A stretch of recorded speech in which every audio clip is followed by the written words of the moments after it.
Hey guys, in this video I want to show you how to make this kind of Vellum claw simulation in Houdini, so let's dive in.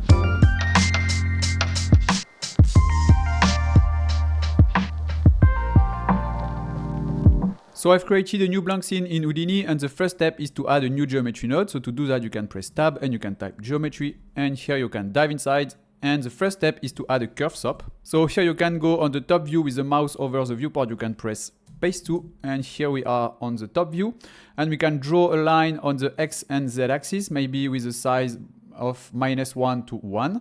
So you can click on the little gizmo icon here and you can draw a line. So we will simulate a Vellum here, and then later we can create some geometry to create the Vellum claws. So we can create maybe something like this, so just make something a bit random.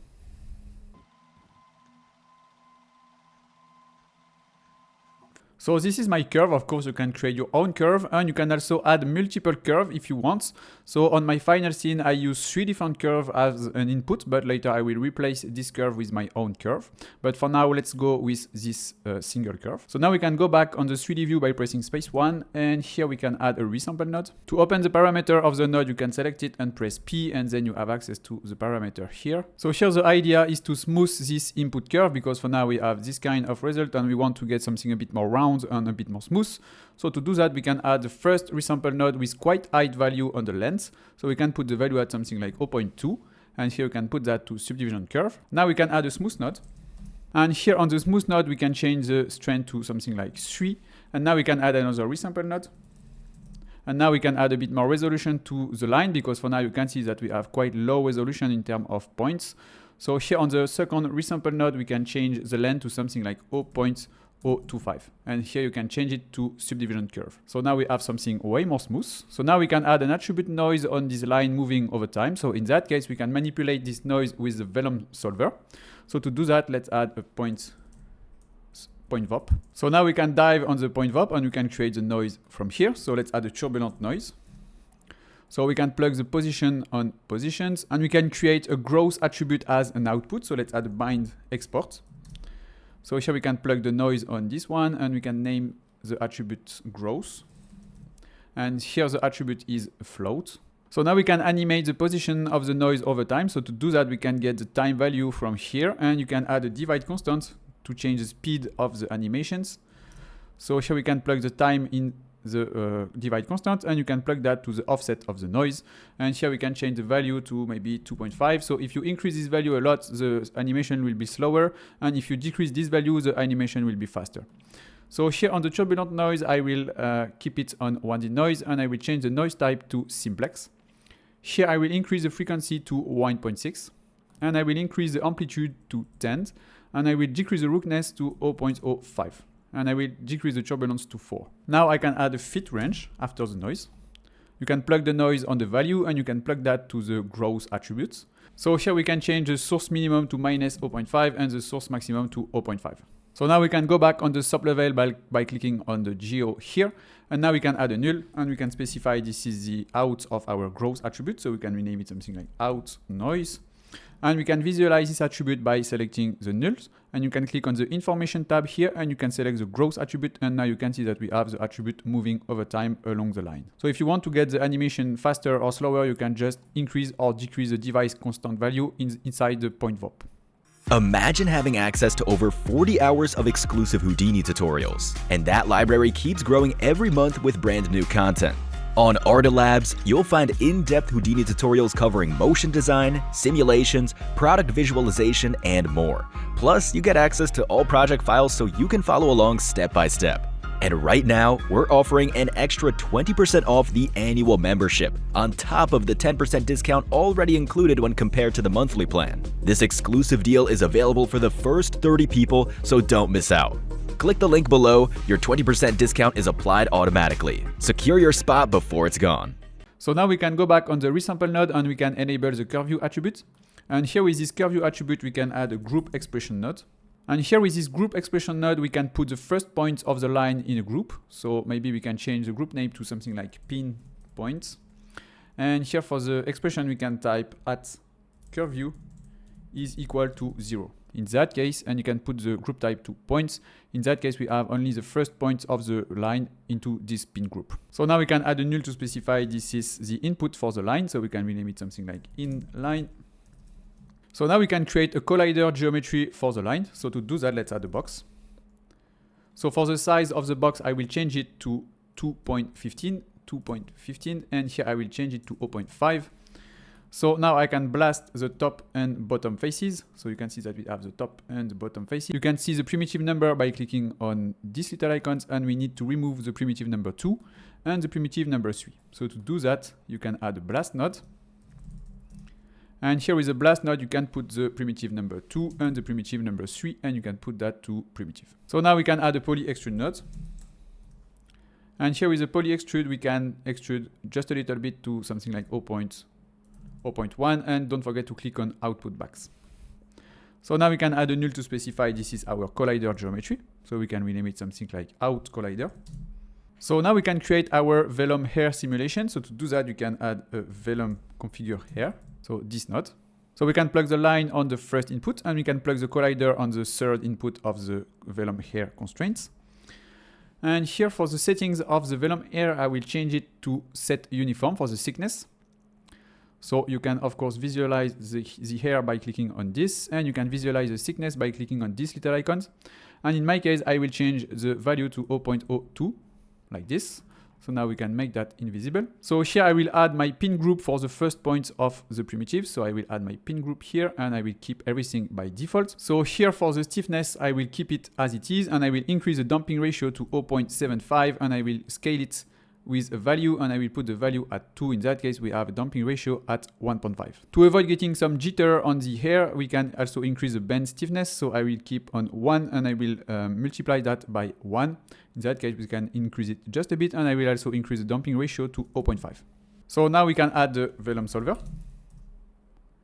So here for the global settings of the solver, I will keep everything by default, but if you want, you can play with the constraints iteration and smoothing iteration, and also collision if you want. But in my case, I found these settings working quite nice on this setup. So I will keep everything by default. So here under the force tab, I will disable the gravity. So I will put this value at 0, and everything else is by default.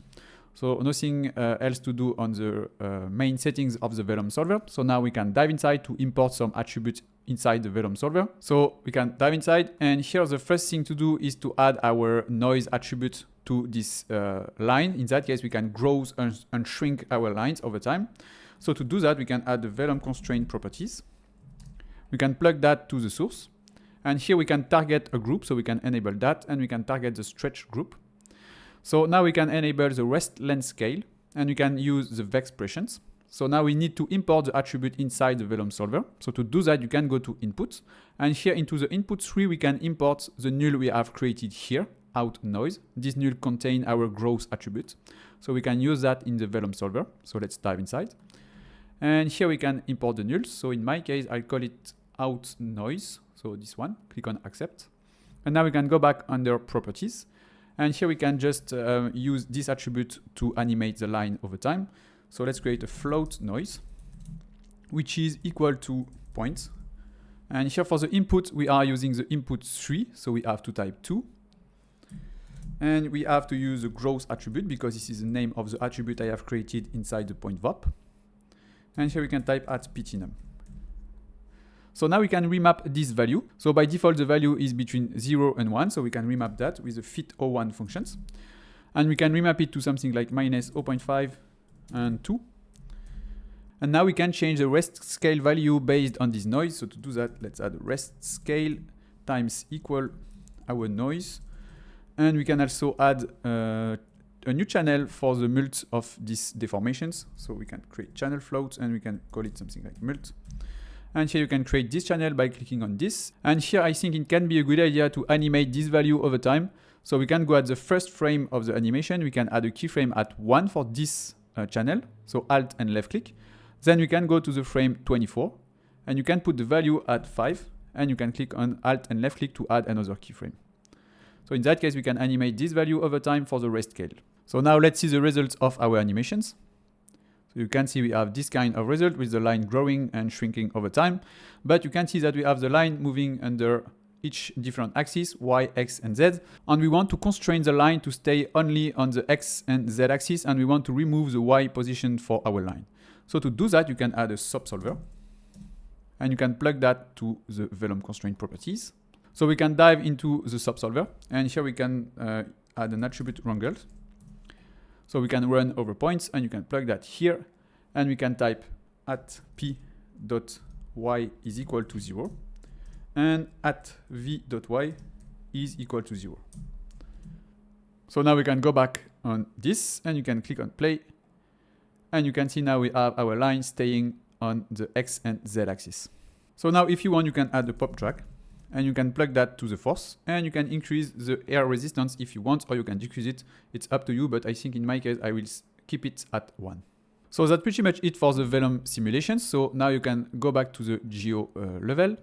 If you have some issue with the line, maybe you can play with the damping ratio of the stretch. So maybe you can increase it or decrease it if you want. So then we can take the output of the geo here. Let's add a null, and let's rename it something like out Vellum. So now we need to smooth the line because for now we have some kind of jitter here. So to do that, we can add a resample node. And here on the resample node, we can change the length to 0.05 for this first one, and we can change it to subdivision curve. Now we can add a smooth node. And here with the smooth node, I will increase the value to 25. Of course, it's up to you. You can play with this value to get more or less smooth. Maybe we can increase it to 35. Now let's add another resample node. And here with this resample node, we can increase the point number to get something a bit more high res. And here we can disable this one and put a fixed segment. So you can increase it to maybe 2000. And you can put that to subdivision curve. So now let's add another smooth node.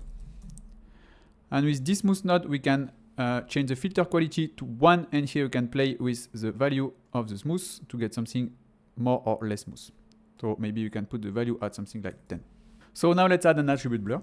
And here on the attribute blur, we can keep the position attribute. And here we can change it to volume preserving. And we can put that to 0. And here you can increase the value for the blurring iterations. So maybe we can put the value at 100. And also don't forget to disable the pin border points. So now let's add a subdivide node.